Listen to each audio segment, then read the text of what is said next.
Okay, I'm going to talk about chi-square goodness of fit test. This is the second chi-square test that we are going to have.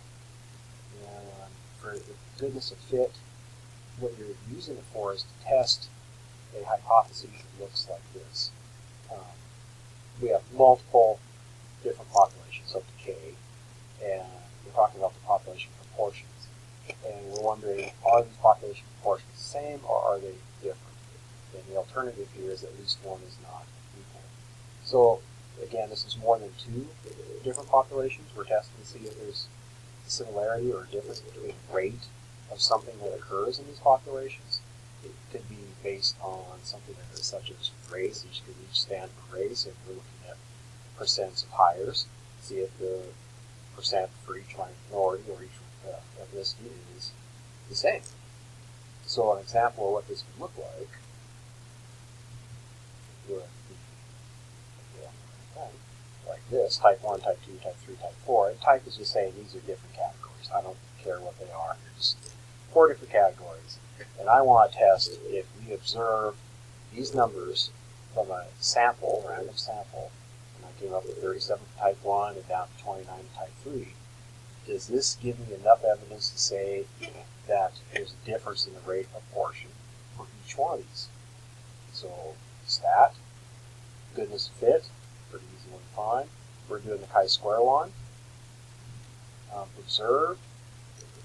So if I look at my data here, I don't have them labeled very well, but my observed is what I counted. That's what my sample had, so it's under observed.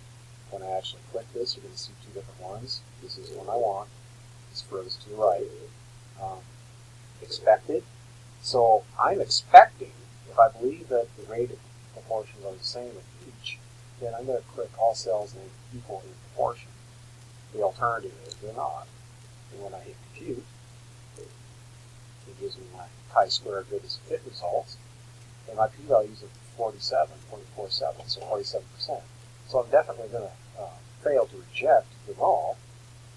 So in this situation, I would say that I don't have evidence against all these proportions of whatever I'm looking for in these types. As far as I know, they're the same. I don't have evidence that they're different. If you look at the output, the expected count here is 34, and what they did here was they looked at all these added up, all these samples added up is 136, and they just divided it by 4 and separated them into 4 equal groups. That's what they're expecting. This is what we came up with. And it doesn't give me evidence that there's a difference in proportions in each type. That's one kind of chi-square goodness of fit.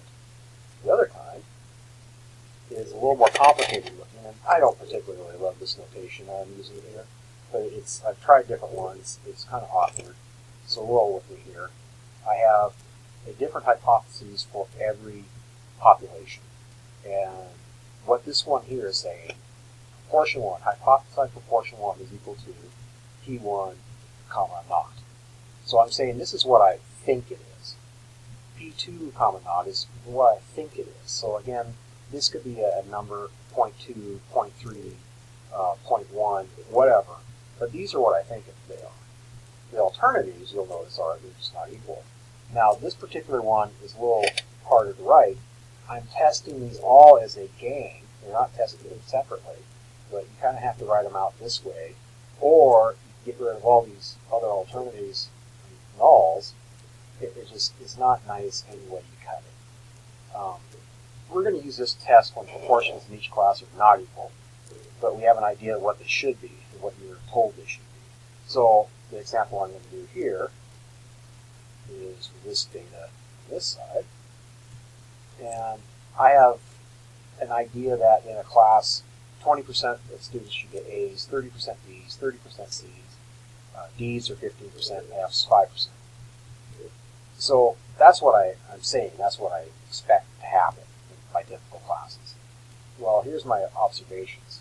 So all my classes I observe these outcomes.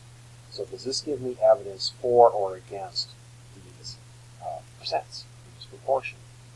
So stat, goodness of fit, again chi-square, so you can see it, observed, Where am I observed? Well, that would be the first one here.